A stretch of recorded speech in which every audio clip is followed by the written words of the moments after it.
Well, there was a Friday and our area Don, Jenny Sinnott, she had got an email for volunteers to redeploy, and I was just talking in general, and I think my first reaction was like, I'll go, you know, especially with an elderly care, they need care. At the time there, I was working on the red zone.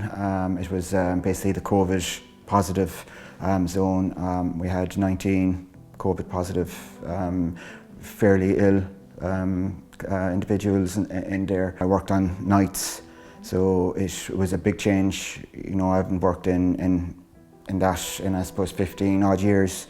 So to go from a child and adolescent unit and working with kids, a slower pace, I suppose trying to keep things more relaxed. I suppose physically ill patients, and you know, you'd have so much more different meds that I hadn't had done in a long time. Initially, you know, it was, I suppose, daunting in a sense. You know, okay, there's a meds trolley, you know, coming compared to our meds trolley. You know, my main thing when I was working there was seeing there's these people who were quite lonely in their own rooms, totally away from the rest of the world. You know, and like a lot were, as I said, quite ill, and to give them that bit of time, because the staff were the only people they had contact with the outside world. That was kind of my main role, just to give that human touch. Yeah. We'd had our separate scrubbing room for either side, the COVID side, and then you had the general side, the non. You'd go in, you'd have a handover. Then from handover, you just have a quick check, make sure everybody is safe. Try and give each client, you'd kind of give everybody a bit of time, a few minutes, just to have that bit of a banter, even, you know, with people who you could have. Then you'd kind of come off, you'd be soaking sweat. I would change my strobes because you'd be just soaked. Going around again on observations and report and back home. You know, it was a full 12 hours going from one to the next, you know.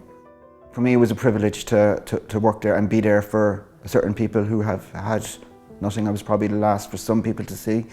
And I think, you know, the workers there, I have to acknowledge the staff, that the conditions they're putting themselves through night after day after day, and also other redeployees who have come in from community who might not have even had seen a medicine trolley for a long time, you know. I think, you know, to get the history of these people, you know, that you'd have a chat with who've lived, you know, many years, you know, and I love listening to the stories. Positive is just to keep going for these people, for everyone, for our loved ones, you know, all over who can't see people, who don't have contact, you know.